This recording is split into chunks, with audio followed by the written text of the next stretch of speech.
샬롬 할렐루야. 요한복음 3장 5절에서 7절요. 예수께서 대답하시되 진실로 진실로 네게 이르노니 사람이 물과 성령으로 나지 아니하면 하나님의 나라에 들어갈 수 없느니라. 육으로 난 것은 육이요 영으로 난 것은 영이니 내가 네게 거듭나야 하겠다 하는 말을 놀랍게 여기지 말라. 아멘. 2차 영혼육 11번째, 혼의 작용을 깨트리는 방법입니다.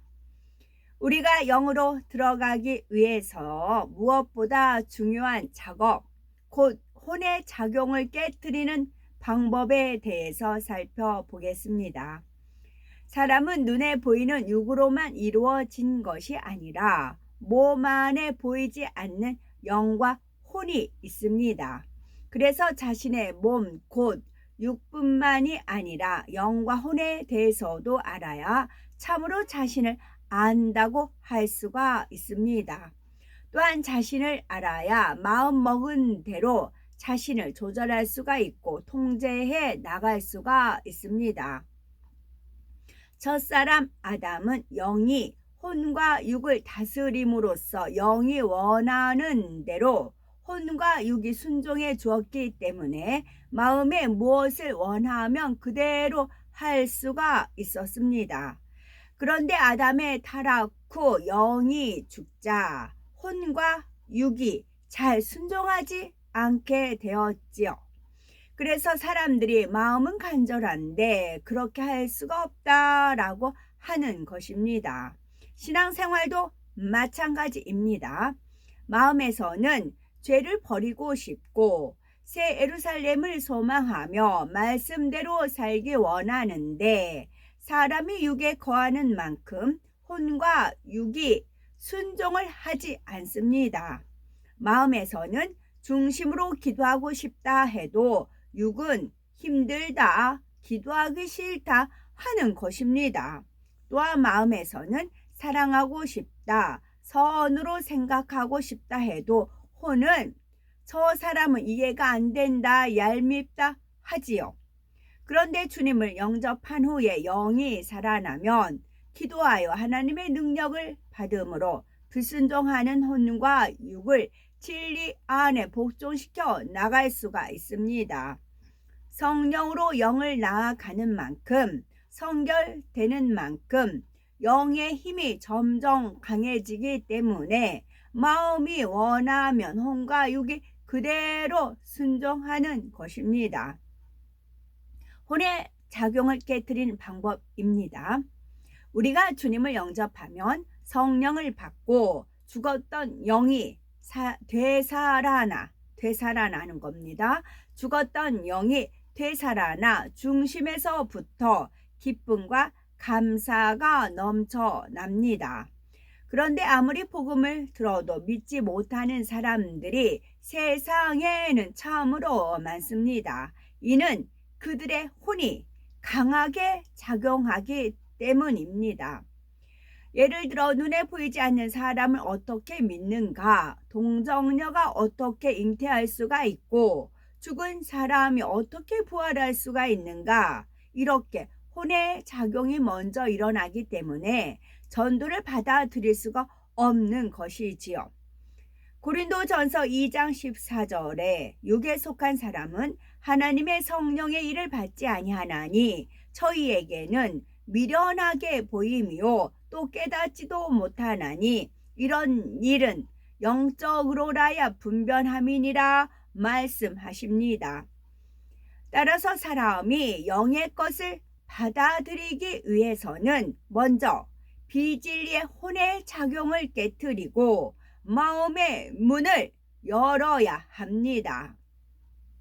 비유를 들면 삶은 계란의 노른자를 먹기 위해서는 겉껍질과 흰자위를 먼저 벗겨내야 하며 또 대문 밖에 있는 사람이 안방에 있는 집주인을 만나려면 먼저 대문을 열고 집 안으로 들어가서 안방 문을 열고 방 안으로 들어가야 하는 것과 같습니다.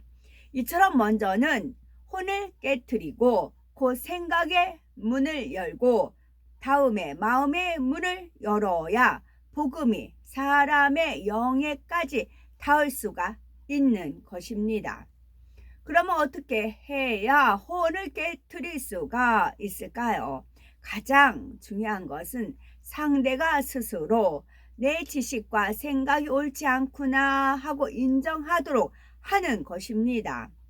이전까지 자신이 옳다고 믿어온 지식들과 생각이 진리가 아님을 깨달아서 자신의 생각과 맞지 않는 영적인 말씀들을 들을 때도 받아들일 자세가 되기 때문입니다. 예를 들어 하나님은 눈에 보이지 않기 때문에 믿을 수 없다라고 생각하는 사람들에게는 눈에 보이지 않는다고 해서 믿지 못하는 것은 잘못이라는 사실을 깨우쳐 주어야 합니다. 공기나 바람 혹은 자외선이나 적외선이 우리 눈으로 볼 수 없다고 해서 존재하지 않는 것은 아닙니다. 마찬가지로 영이신 하나님을 우리 눈으로는 배울 수 없다고 해서 믿을 수 없다 하는 것은 잘못이지요. 하나님께서 살아 계신다는 사실을 가장 쉽게 알려줄 수 있는 증거들은 사람으로서는 나타낼 수 없는 권능의 역사들입니다. 하나님만이 행하실 수 있는 기사와 표적들을 통해 보이지 않는 하나님을 믿게 할 수 있는 것이지요. 어떤 사람들은 진화론은 과학적이므로 믿을 수가 있고 창조론은 비과학적이라서 믿을 수 없다라고 합니다. 그러면 진화론이 오히려 과학적이지 못하며 창조론이 더 과학적이고 논리적임을 알려주면 되지요. 예를 들어 인종과 문화를 초월하여서 모든 사람이 눈 2개, 코 하나에 콧구멍 2개, 입 하나, 양쪽 귀 등 그 구조와 기능까지 동일한 것을 통해서 진화론이 옳지 않음을 깨우쳐 주는 것입니다. 이는 짐승들, 새, 물고기, 심지어 곤충들까지 동일하지요. 이렇게 모두가 동일하게 진화된다는 것은 수학적인 확률로도 결코 불가능함을 알려주는 것입니다. 이는 과학자들도 인정하는 사실이며 반드시 한 분이신 창조주가 동일한 설계에 의해 창조하셔야만이 가능한 일입니다. 그 밖에도 역사적인 증거들을 설명해 줄 수도 있고 자연을 통해 비유 들어 줄 수도 있지요. 어떤 사람에게는 논리적이고 지식적인 설명을 해주고 어떤 사람에게는 권능을 보여주고 어떤 사람에게는 적절한 비유를 들어줄 때 쉽게 혼이 깨어지고 마음문이 열립니다. 각 사람에게 어떤 방법이 가장 좋을지는 기도하는 가운데 성령의 음성을 듣고 지혜를 얻어야 하겠죠. 예수님께서 혼을 깨트리기 위해 사용하신 방법을 살펴봅니다. 예수님께서는 사람들에게 영의 일들을 알려주실 때 혼을 깨트리기 위해서 비유의 방법을 매우 즐겨 사용하셨습니다. 예를 들어 예수님 당시 율법주의자들은 예수님이 안식일에도 병자들을 치료하셨다고 해서 예수님은 안식일을 어기는 죄인이라 라고 정죄를 하였지요. 그러나 하나님만이 하실 수 있는 역사를 예수님께서 행하신다면 예수님은 율법을 어기는 죄인이 아니라 하나님의 보장을 받는 분이라고 생각해야 마땅하지요. 안식일이든 다른 날이든 하나님의 권능으로 병자를 치료하며 귀신 들린 자를 고쳐준다고 해서 이러한 행함이 어찌 하나님을 거역하는 일이고 율법을 어기는 일이겠습니까? 이렇게 참된 것을 설명해 준다고 해도 당시의 율법주의자들은 이해할 수가 없었습니다. 그들의 혼적인 작용, 곧 율법에 대해서 스스로 만들어 놓은 틀이 너무 강해서 자신들이 옳다고만 생각했기 때문입니다. 이에 예수님께서는 여러 가지 비유를 통해 그들의 잘못된 생각과 틀을 깨우쳐 주십니다. 그리하여 혼의 작용으로 가로막혀 있던 그들도 자신들의 잘못된 생각과 틀을 발견할 기회를 얻을 수 있었던 것입니다. 혼의 작용을 깨뜨려야 신앙이 성장할 수가 있습니다. 이미 구원받은 성도들이 신앙이 성장하고 영으로 더 깊이 들어가기 위해서도 비진리의 혼의 작용을 날마다 깨뜨려 나가야 합니다. 나름대로 열심히 신앙 생활을 하지만 더 깊은 영의 세계로 신속하게 들어가지 못하고 정체되어 있는 사람들이 많이 있는데, 그 중에는 혼적인 작용 속에서 영의 깨우침이 막혀 있는 경우가 많습니다. 욥의 경우, 그는 행위적으로나 마음으로나 자신이 아는 한도 내에서는 지극히 온전히 행했기에 스스로가 악하다고는 전혀 생각할 수가 없었습니다. 그러나 그의 깊은 본성 속에는 분명 악이 있었고, 더 온전해지기 위해서는 이것조차도 발견해서 벗어버려야 했습니다. 스스로가 온전하다고 믿는 욥이었기에 그가 악을 발견하고 깨닫기 위해서는 하나님께서 특별한 방법으로 그의 혼을 깨뜨려 주셔야만 했지요. 그래서 하나님께서는 욥에 대한 사단의 송사를 받아주시고 심한 연단을 받게 하신 것입니다. 이 연단 가운데 욥은 가족도 잃고 재산도 잃고 온몸에 난 악창으로 심히 고통을 받자 자신이 생각지도 못했던 악을 바라고 너무나 악한 말을 하게 되었습니다. 이 순간 하나님께서 그의 악을 깨우쳐 주시자 욥은 자신의 모습을 분명히 깨달을 수가 있었지요. 그리고 이를 철저히 회개하여 버림으로써 더 깊은 영의 차원으로 들어갈 수가 있었고, 육적으로도 이전보다 갑절이나 더 큰 축복을 받을 수가 있었습니다. 오늘날도 혼의 작용을 깨뜨려 버릴 때라야 내 자신의 악함과 내 자신의 부족함을 발견할 수가 있습니다. 그렇지 않으면 신앙생활을 오래 했다 해도 변화가 더디고 영적으로도 정체되기 마련입니다. 예를 들어 혹자는 하나님께서 이것을 하지 말고 저것을 하라 하셔도 생각 속에서 이런저런 핑계를 대며 불순종을 합니다. 내가 이것을 하지 않으면 맡아서 할 만한 다른 사람이 없습니다. 내가 이것을 하는 것이 하나님 나라에 더 유익합니다. 하는 등 나름대로 이유가 있는 것이지요. 불순종은 교만이요 악에서 나온다는 말씀을 알지만 나는 정당한 이유가 있으니 예외의 경우라라고 하거나 나는 주를 위해 선한 마음으로 그리하였다 할 뿐만이 아니라 자기 모습을 인정하지 않는 것입니다.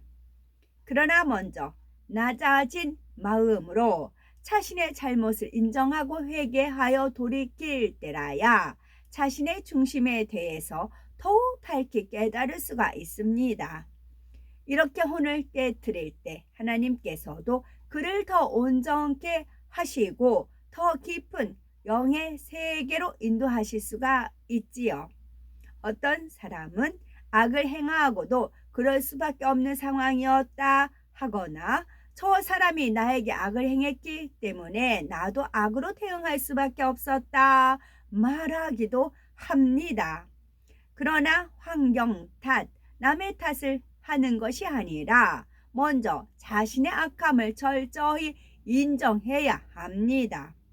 요한일서 1장 9절에 만일 우리가 우리 죄를 자백하면 저는 미쁘시고 의로우사 우리 죄를 사하시며 모든 불의에서 우리를 깨끗게 하실 것이요 했고, 시편 51편 6절에는 중심의 진실함을 주께서 원하시오니 내 속의 지혜를 알게 하시리이다 했습니다. 이처럼 진실한 중심으로 말씀 속에 자신을 비춰볼 때, 그리고 하나님 앞에 자신의 잘못된 모습을 인정할 때 참된 회개가 이루어지며 혼이 깨어질 수가 있지요. 그럴 때라야 내 자신의 참된 모습이 발견되며 위로부터 은혜와 능력이 임하고 영으로 들어갈 수 있는 지혜가 임하는 것입니다. 사도 바울은 당대 최고의 가말리엘 문화에서 수학한 사람으로 세상적인 학식과 교양도 많았고 율법에 대해서도 많은 지식들을 쌓았지요. 그러나 예수 그리스도를 믿고 성령의 역사를 체험하면서 자신이 옳다고 믿고 있던 육의 지식과 생각의 틀, 모든 혼적인 것들을 철저히 깨뜨리고 하나님 앞에 온전히 낮아진 모습으로 영으로 변화되기를 구했습니다. 그 결과 그는 성령의 역사 속에서 하나님과 밝히 교통하며 수많은 계시를 받아서 육의 사람으로서는 결코 알 수 없는 영의 비밀들을 알게 되었고 놀라운 권능을 행할 수가 있었습니다. 오늘날도 영으로 들어가려면 이런 자세가 되어야 합니다. 혼이 깨어져야 말씀을 영적으로 깨우칠 수도 있고 순종도 할 수가 있으며 성령의 음성을 밝히 듣고 영의 세계를 보고 들을 수가 있습니다. 그러므로 항상 영적으로 깨어 모든 비진리의 지식과 생각과 틀을 깨트림으로써 날마다 더 신속히 더 깊은 영의 세계로 또한 더 좋은 천국으로 침노에 들어가시는 우리가 되셔야 되겠습니다. 아멘. 그래서 혼을 깨트려야 영으로 들어간다는 말씀이지요. 저 같은 경우는 이제 주님께서 주관을 많이 주관을 해 주십니다. 오늘 새벽 2시 반에 눈이 떴는데 잠이 안 오더라고요. 잠이 안 오는데 억지로 청한다고 해서 되지 않는 걸 제가 알아요. 그래서 이제 말씀을 이제 1시간 정도 말씀 보고 이제 새벽 예배 이제 유튜브를 봐야 되겠다. 이제 그렇게 이제 마음 먹고 있었어요. 그랬더니 주님께서 노량진 수산시장 저희가 한 차 2번 타면 가거든요. 거기 한번 가면 어떻겠느냐 그런 이제 주관이 주셨어요. 맞다. 거기 간 지가 꽤 됐거든요. 그러면 생선 한 박스 이제 시중보다는 싱싱하고 조금 싸요. 그래서 그래서요 이제 참 일찍 깨워 주셨는가 보다 하고는 새벽차 타고는 이제 다녀왔어요. 그래서 생선 한 박스 사서 이제 소금에 절여서 이제 다 이제 냉동을 시켜놓고 그랬지요. 그런 것도 순종하면은 주님께서 단잠을 재워주시기도 하지만 어느 때는 잠을 안 재워주시면 거기에 대한 이유가 있겠다 싶은 생각을 들면 얼른 순종을 해요. 순종을 해서 주님의 인도함을 받지요. 매사 범사에 하나님을 인정을 하면 또 지도를 해 주십니다. 아멘.